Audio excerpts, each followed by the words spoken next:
Lights ಎಲ್ಲ of ಮಾಡೋದು ನಿಮಿಷ ಅಲ್ಲ ಹೋಯ್ತು ಸ್ವಾಮೀಜಿ,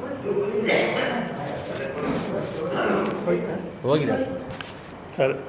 ಇಲ್ಲ ಇಲ್ಲ ಹೋಯ್ತು, ಯಾವುದು ಒಳ ಬಂದಿತ್ತು. ಓಂ ಸಹನಾ ಭವತು ಸಹನೌ ಭುನಕ್ತು ಸಹ ವೀರ್ಯಂ ಕರವಾವಹೈ ತೇಜಸ್ವಿನಾವಧೀತಮಸ್ತು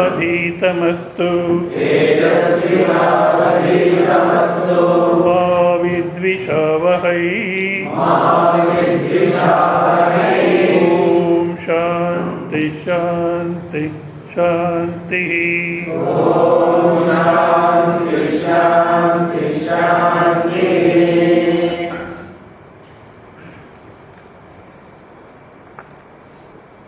బ్రహ్మతత్వం తెలుసుకునేది చాలా సులభం.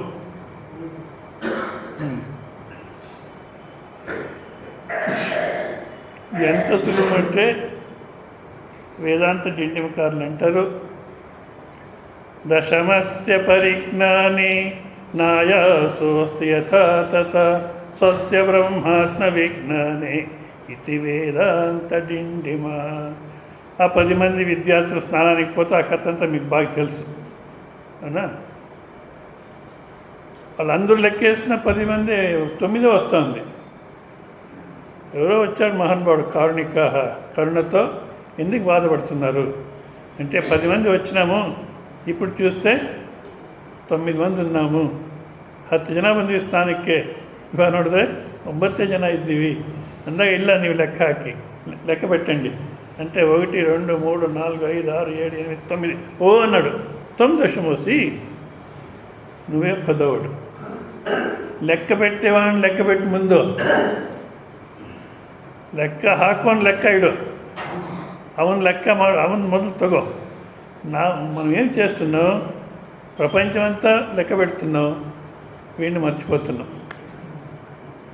ఇంతే, ఇంత సులభం తత్వమసి అంటే అర్థం చేసుకునేది.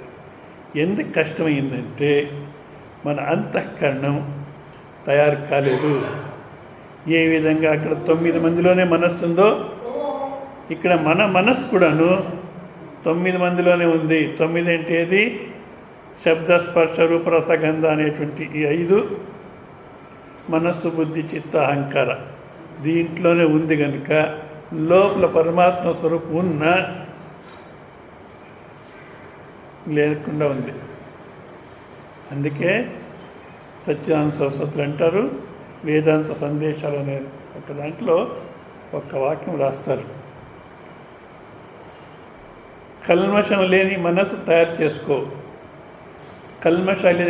ಕಲ್ಮಶರಹಿತ ಮನಸ್ಸನ್ನು ತಯಾರು ಮಾಡ್ಕೋ. ಅದಕ್ಕೋಸ್ಕರವಾಗಿ దానికోసం బాహ్య శౌచ ఆంతరిక శౌచ సాధన భాగంలో కర్మయోగ సాధన, ఉపాసన, అమానిత్వాది గుణాలు ఇవన్నీ మనకు వస్తేనే, లేకుండా పోతే తత్వంలో నిలబడిపోతాం. వట్టి మాటలు. అది ఇప్పటి కాలంలో ఈ పబ్లిక్లో చెప్పబట్టి వేదాంతం భ్రష్టు పట్టిపోయింది. నిజంగా ఈ వేరే మార్గం లేదు. కానీ ఎంతవరకు భ్రష్టు పట్టిందంటే భగవద్గీతనా అంటే అదేం పనికిరాని గ్రంథం అని మనది అయిపోయింది, వినేసినాము ఇట్లేదో. అమానిత్వాది గుణాలు ఉంటేనే జ్ఞానం కలుగుతుంది, లేకపోతే జ్ఞానం కలగదు అంటారు. అది కూడాను మన స్వామి దయానంద సరస్వతి మళ్ళా స్పష్టం చేస్తారు. జ్ఞానం కలగాలి అంటే అమానిత్వాది గుణాలు ఉండాలి. కానీ అమానిత్వాది గుణాలు ఉన్న జ్ఞానం కలుగుతుందని గ్యారంటీ లేదు. కానీ అమానిత్వాది గుణాలు ఉంటేనే వచ్చేస్తుంది, అట్లేం లేదు. జ్ఞానం రావాలంటే అమానిత్వాది గుణాలు ఉండాలి. దాన్ని శంకరాచార్యులు కూడా అంటారు, ఏమని, బ్రహ్మసూత్ర భాష్యంలో సాధు చిత్తక్షయ సంపత్తి అది మీకు అంతా తెలుసు. అది ఉంటేనే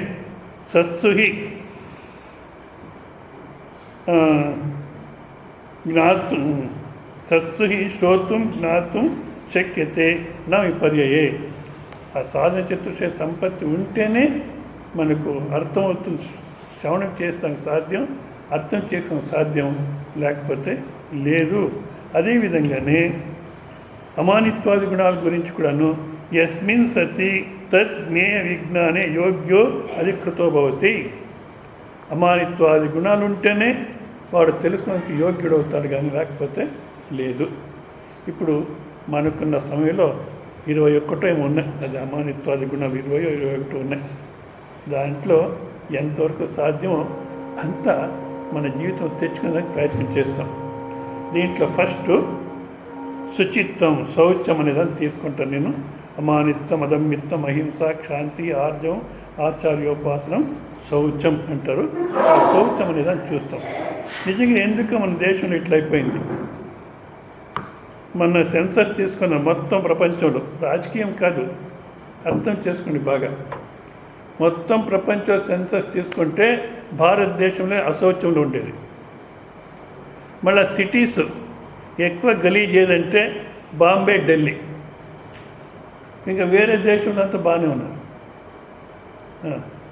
దీనికి ఈయనేదో స్వస్థ భారత్ అన్నాడు, మంచిదే, ఐడియా బాగుంది, దీన్ని ఎవరు విరోధించలే. కానీ ఇప్పుడు ఎట్లా చేస్తున్నారు స్వస్థ భారత్ నిజంగా అవుతుందంటే లేదు. ఏదో ప్రోగ్రామ్ వేస్తారు, ఫోటోలు వేసుకుంటారు. స్వచ్ఛ భారత్ కావాలంటే 2 కావాలి. ఒకటి, జనాల్లో మార్పు రావాలి. జనాల్లో మార్పు రావాలంటే ఉపదేశంతో మార్పు రావాలి. సామాన్యంగా ఇది జరగదు. ఎంత ఉపదేశం చేసినా ఎట్లున్నారో అట్లే ఉంటారు. కానీ ఏదైనా డబ్బు వస్తుంది అంటే ఇది నువ్వు నేర్చుకుంటే నీకు ఫలానా ఉద్యోగం వస్తుంది, డబ్బు వస్తుంది అంటే నేర్చుకుంటారు. డబ్బు ఏం రాదు, అయినా శుచిత్వం ఉండాలి అంటే కొట్టుకోదేనా, ఎందుకు అది డబ్బు రాకుండా పోతే అంటారు. వాళ్ళు శుచిత్వం ఉండేది వద్దు. ఎవరైతే శుచిగా ఉన్నారో వాళ్ళని కూడా ఒప్పుకోరు. జిడ్డు కృష్ణమూర్తి అనేవాడు ఈ మాట.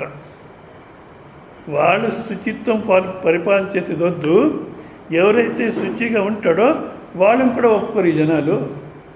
వాడు ఏం స్వర్గం నుంచి దిగొచ్చినాడా అంటారు. ఆంతరిక శౌచం రావాలంటే ముందు బాహ్య శౌచం ఉండాలి. బాహ్య శౌచంలో ఫస్ట్ ఆవరణ శుద్ధి. మనం ఎక్కడున్నామో అక్కడ శుభ్రంగా ఉండాలి. ఇక్కడ దాంపత్య జీవితం అంటే ఎట్లా ఉండాలి అనే దాంట్లో కొన్ని వాక్యాలు చెప్తున్నారు చూడండి. ఎట్లా ఉండాలి ఇల్లు.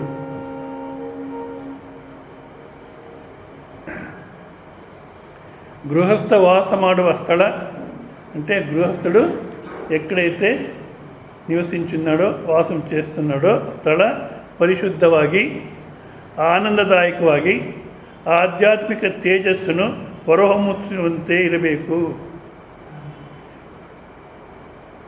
ಪ್ರತಿಯೊಂದು ಮನೆಯೂ ದೇವಾಲಯ, ప్రతియొందు మనే దేవాలయ అందాక మనం ఎక్కడైతే ఉన్నామో ఆ ఆవరణం ఇంటి చుట్టూ పరిశుభ్రంగా ఉండాలి. ఇల్లు శుభ్రంగా ఉండాలి. ఫస్ట్ ఇది.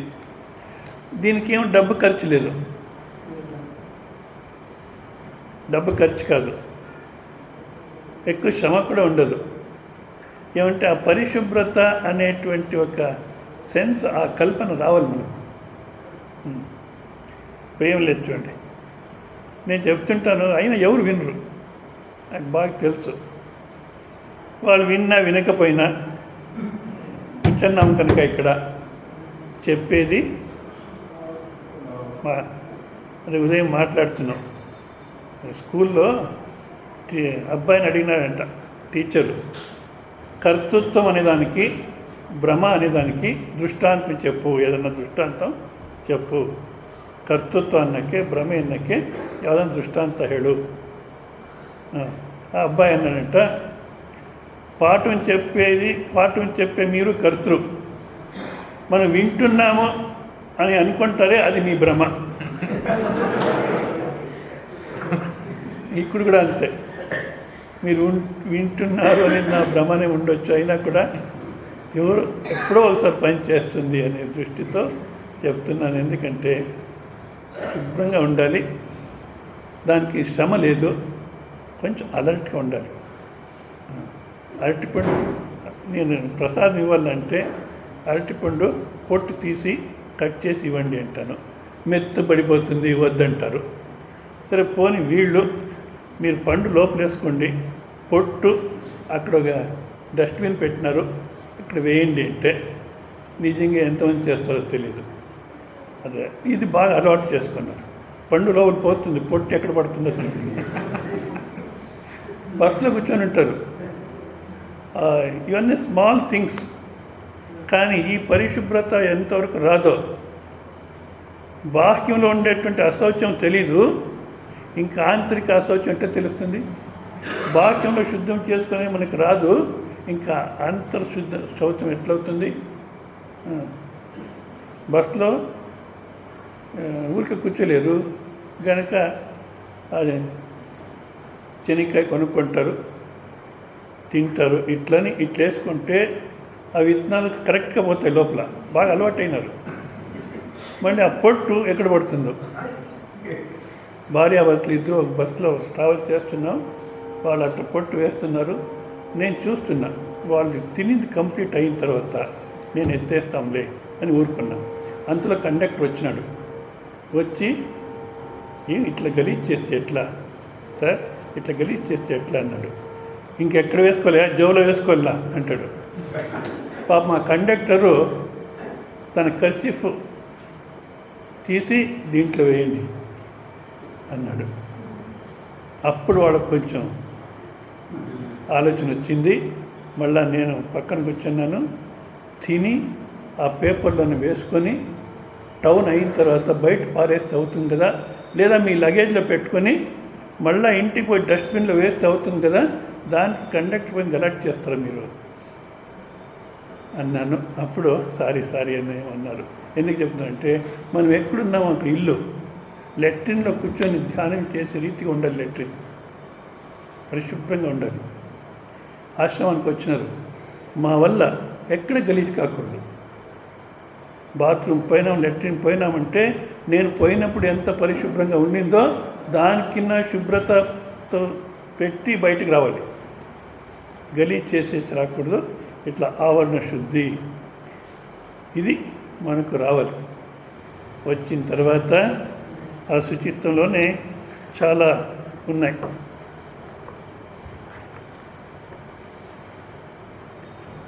తర్వాత ఇంకా వస్త్రాలు కొత్త వేసుకునేది ఇదంతా చేస్తుంటారు. అది ఎవరి కోసం? మనం శుభ్రంగా ఉండాలి అని వస్త్రం వేసుకోరు, వేరే వాళ్ళకి బాగా కనబడాలి. కొనే సమయంలో మీరు చూడండి, కావాలంటే కాస్ట్లీ డ్రెస్ కొంటారు. ఎందుకో? వేరే వాళ్ళకి బాగా కనబడాలి అని. ఈ వేరే వాళ్ళు ఏం చేస్తారంటే మనం ఎంత బాగా కనబడాలి అని సెలెక్ట్ చేసి తీసుకున్నా వేరే వాళ్ళు చూసి ఎక్కడ కొన్నారు, చాలా బాగుంది అని అనరు. ఎందుకు? అట్లంటే వాళ్ళ అహంకారం దెబ్బతింటుంది.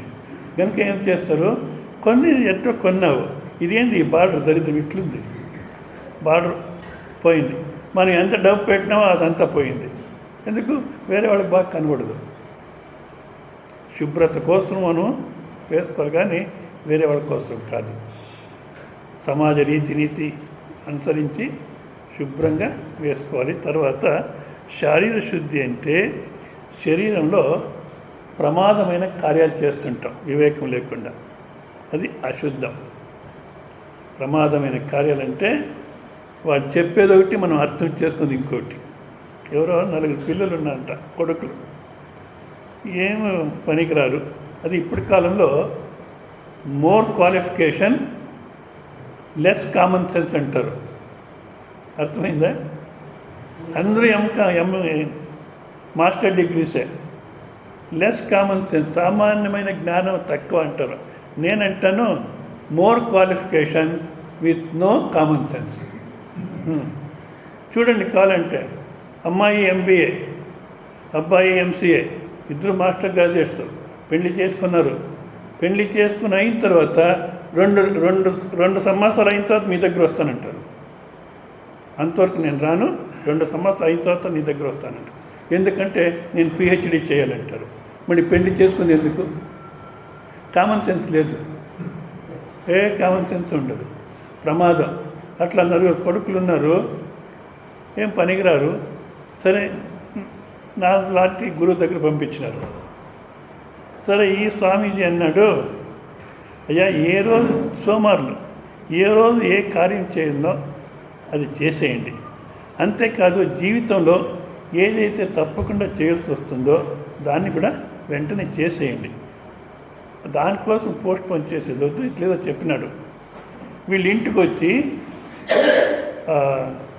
పీనింగ్ని మోసుకొని పోతారు. ఏమంటారు దాన్ని? కన్నడలో చెట్ట అంటారు, తెలుగులో పారే. పారే అనా? అది తయారు చేస్తున్నారు, నలుగురు కొడుకులు అది తయారు చేస్తున్నారు. తండ్రి చూస్తున్నాడు, నేను వాళ్ళ దగ్గర ఏదో నేర్చుకుని వస్తాను, నేను పంపిస్తే వీళ్ళేదో ఇది తయారు చేస్తున్నారే, ఏం చేస్తారు కనుక ఏంద్రా ఇది, ఏం చేస్తున్నారు అంటే, నీకు తెలియదు ఊరుకుండు, మా గురువు చెప్పినాడు అంటారు. ఆయన ఏం చెప్పినాడో వీళ్ళేం అర్థం చేసుకున్నారో, ఏం ప్రమాదం చేస్తారు ఈ మూర్ఖులని మళ్ళీ గురువు దగ్గర పోయినాడు. ఇట్లా చేస్తున్నారు అని. ఏమంటే మీరు చెప్పినారంట. నేనేం చెప్పినాను, వీళ్ళేం చేస్తారని ఆ గురువునే వచ్చినాడు. అయ్యా నేనేం చెప్పినాను, మీరు చెప్పినా లేదా? ఏ కర్మ అయితే తప్పకుండా జీవితంలో చేయాల్సి వస్తుందో వెంటనే చేసేయండి అన్నారు లేదా? మా తండ్రిని ఏ రోజు ఒకరోజు మోసేయాలి, ఇది ప్రమాదం. ఏమి చేయాలి, ఏమి చేయకూడదు, ఏ వివేకం ఉండదు. ఇట్లా మనం వ్యవహారం చేస్తానిపోతే ప్రమాదం. ఇది శారీర అశౌచం. మరి ప్రత్యేక దాంట్లో జాగ్రత్త పడాలి, వివేకం ఉండాలి. ఇది తర్వాత ఆలస్యం. 2 భోజనాల మధ్యలో ఒక నిద్ర, 2 భోజనాల మధ్యలో ఒక నిద్ర, 2 నిద్ర ಮಧ್ಯలో ఒక ಭೋಜನ. ಎರಡು ನಿದ್ದೆಗಳ ಮಧ್ಯೆ ಒಂದು ಊಟ, 2 ಊಟಗಳ ಮಧ್ಯೆ ಒಂದು ನಿದ್ದೆ. ಎದ್ದರೆ ಹಸಿವು ಅಂತಾನೆ, అన్నం కొట్టే నిద్ర ಮಾಡ್ತಾನೆ, లేస్తే ఆకలి అంటాడు, అన్నం పెడితే నిద్రపోతాడు. ఇంత తప్పితే ఇంకేం చేయడు. ఒక విధంగా ఈ రజోగుణం ఎవరికైతే ఉందో వాళ్ళకిన్న ఈ తమో గుణి ప్రపంచానికి కొంచెం మంచి ఇచ్చేస్తాడు. ఇంట్లో వాళ్ళకు బాధ పెట్టాడు, వేస్తే తింటాడు, పండుకుంటాడు, మళ్ళీ లేస్తే ఆకలి అంటాడు. ఇది సోమరితనం, ఇదేం పనికిరా. ఇది కూడా ఒక అశౌచమే. ముందు ఇవన్నీ తీసేసుకోవాలి. శారీరక శుద్ధి అంటే ఆ ప్రమాదం పోగొట్టుకోవాలి. ఆలస్యము, మళ్ళీ తినే సమయంలో రుచి. నిజంగా ఆహారం ఎందుకు తీసుకోవాలి? శరీరం ఉండాలి, ఆరోగ్యంగా ఉండాలి, అందుకోసం ఆహారం అవునా. మనం కానీ ఆహారం తీసుకునే సమయంలో ఈ 2 మర్చిపోతాం. ఆరోగ్యం ఉండాలి అనేది మర్చిపోతున్నాము, శరీరం జీవితాని కోసం అనేది మర్చిపోతున్నాం. మరి ఎందుకోసం తీసుకుంటున్నాం? నాలుక కోసం తీసుకుంటున్నాం. ఆ నాలుక ప్రాధాన్యం ఉంది కనుకనే ఈ పానీపూరి వాళ్ళు, ఈ గోబీ మంచూరి ఏమది వీళ్ళకంతా ఎట్లా వ్యాపారం అవుతుంది? నాలుక ప్రాధాన్యం. ఆహారం తీసుకోవాలంటే పథ్యం పూతం అనాయాస్తం. నా శరీర ఆరోగ్యాన్ని చెడగొట్టకూడదు, అటువంటి ఆహారం తీసుకోవాలి. పథ్యం పూతం, పవిత్రమైన ఆహారం. పవిత్రమైన ఆహారం అంటే ఆహారము అనేక విధాలుగా అపవిత్రం అవుతుంది ఆహారం. ఎట్లా? ఒకటి సంపాదన, శుద్ధమైన సంపాదన ఉండాలి. ఎటువంటి సంపాదనతో ఏ విధంగా సంపాదన చేస్తామో అదే బుద్ధి వస్తుంది తిన్నవాళ్ళకు. ఇప్పుడు మీరు కాలేజ్ సమాజంలో చూడండి, టీచర్గా పనిచేస్తున్న వాళ్ళ సంతానం మళ్ళా టీచర్గానే తయారవుతారు సామాన్యంగా. వ్యాపారస్తుల యొక్క కొడుకులు వ్యాపారానికే తయారవుతారు. అట్లా చూసుకుంటే ప్రైమ్ మినిస్టర్ ఫ్యామిలీలో ఉన్నవాళ్ళు ప్రైమ్ మినిస్టర్గా ప్రయత్నం చేస్తే తప్పేం లేదు. ఎందుకు వాడు తిన్న ఆహారం అట్లాది. ఎట్లా సంపాదించేసింటే అట్లా ఆహారమే అట్లా బుద్ధి వస్తుంది. కనుక శుద్ధమైన సంపాదన ఉండాలి. పథ్యం పూతం. మళ్ళీ ఆహారం ఎప్పుడు అపవిత్రం అవుతుందంటే దాంట్లో ఆగంతుక దోషం. ఏదో వెంట్రుకలు పడింది, ఏదో రాళ్ళు మట్టి ఇదేదో పడింది అన్నప్పుడు మళ్ళా చేసినాము, చాలా ఎప్పుడో చేసింది పాసిపోయింది అంటే అది అశుద్ధమైన ఆహారం. మళ్ళీ ఆహారం తయారు చేసే వాళ్ళ మనస్సు ఎట్లుంటుందో దానిపైన అది పవిత్రం అపవిత్రం అవుతుంది. రోజు వండి పెట్టదు నా ప్రారంధం అనుకొని మనస్సు చెడుగొట్టుకొని ವಿಧಿ లేదు ಇನ್ನೇನು ಮಾಡೋದು ಪ್ರಾರಬ್ಧ ಮಾಡಿದ್ರೆ ಹೇಗಾಗುತ್ತೆ ಅಂದ್ಕೊಂಡು ಮಾಡೋದು. అట్లా చేస్తే ఆహారం తిన్న వాళ్ళకి అదే బుద్ధి వస్తుంది. అంతేకాదు తినేవాళ్ళు కూడా అంతే. ఎట్లా తినాలి, మన దాంట్లో మౌనంగా భోజనం చేయాలి అనేది ఉండింది. ఇప్పుడు కాలంలో ఎక్కడ టీవీ చూసుకొని తింటుంటాడు. ఏం తిన్నాడో ఎంత తిన్నాడో ఏం తెలియదు ఆ టీవీ చూసే దాంట్లో. మౌనంగా ఎందుకు, ఎవరో అతను టీవీ తీసుకొని తింటున్నాడు, ఉన్నది చేయి కడుక్కున్నాడు. వాళ్ళ ఇంట్లో నేను తింటున్నా, ఉన్నది చేయి కడుక్కున్నాడు. వాళ్ళ కోడలు వచ్చి ఏం మామగారు చేయి కడుక్కున్నారే ఎందుకు అంటే అవునా అని అప్పుడు మేల్కొన్నాడు. ఎందుకంటే టీవీ చూస్తున్నాడు. అక్కడ కోడల దగ్గర ఎవరో చెప్పులు తుడిచేది ఇట్లా ఒక సీను, నా కూతురికి ఇట్లే చేస్తారేమో అనేది వచ్చేసింది ఆయన. నా కూతురికి ఇట్లే చేస్తున్నారేమో అని మౌనంగా. ఎందుకు ఒక ಪ್ರತ್ಯೇಕ దానికి పేరు పెట్టుకోకుండా ಏನು ಮಾಡಿದ್ಯೋ ನೀನು ಸರಿ ಇಲ್ಲ ಹಾಗಿಲ್ಲ ಹೀಗಿಲ್ಲ అట్లా పేరు పెట్టుకోకుండా మనస్సులో ఏ విధమైన కామ క్రోధ లోభము మొదస్సాలు లేకుండా ఆ దైవ చింత నామస్మరణతోనే తినాలి. తింటే సరి అయినటువంటి బుద్ధి వస్తుంది. కనుక పథ్యం కృతం అనాయాస్తం. అనాయాస్తం అంటే చేసే దాంట్లో ఆయాసం కాకూడదు. ఇదొకటి చెప్పి స్టాప్ చేస్తారు, ఇంకా చాలా ఉన్నాయి. అనాయాస్తం అంటే ఆహారం తయారు చేసే దాంట్లో ఎక్కువ శ్రమ ఉండకూడదు. అఖండానంద సరస్వతి అని బృందావనంలో ఉండేవాడు, బిర్లా ఫ్యామిలీ గురువు ఆయన చెప్పేవాడు, సౌత్ ఇండియన్స్ దక్షిణ భారతంలో ఉన్నవాళ్ళు ఏదేమి తింటారో ఇదంతా శాస్త్ర నిషిద్ధమని. ఇడ్లీ దోశ. ఇప్పుడు మనం రేపు ఇడ్లీ తినాలి అంటే పని ఎప్పుడు ప్రారంభమవుతుంది? ఈరోజు ప్రారంభమవుతుంది కదా. ఇంకా రేపు తిని ఆ గిన్నెలు కడిగేంత వరకు శ్రమ. శాస్త్ర నిషిద్ధం అనేవాడు. అదేవిధంగా ఇదేది ఆ షావుకి ఎంత మడతారు, ఏమంటారు తెలుగులో? సేమ్యాలు. ఎంత శ్రమ దానికి. మళ్ళా దానికి తీపి కారము ఇదంతా వేసుకొని ఒక గంటలో మళ్ళీగా వెళ్ళిపోతుంది. అనాయాసం చేసే దాంట్లో ఆయాసం ఉండకూడదు. తర్వాత తిన్న తర్వాత కూడాను అబ్బా ఎక్కువ తినేస్తాను పోయి పండుకుంటే చాలు అనే రీతిగా ఉండకూడదు. ఆహారం టిఫిన్ అయిన తర్వాత శ్రవణాన్ని కూర్చోపెట్టిన మనం మేల్కొని వినాలి.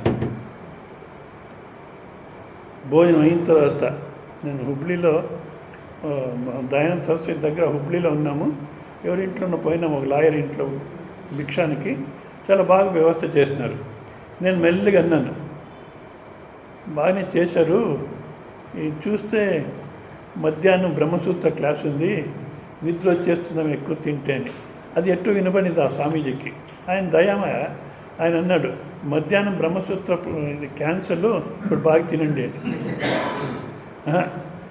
మనం తిన్నా కూడా పోయి పండుకుంటే చాలు అనేది ఉండకూడదు.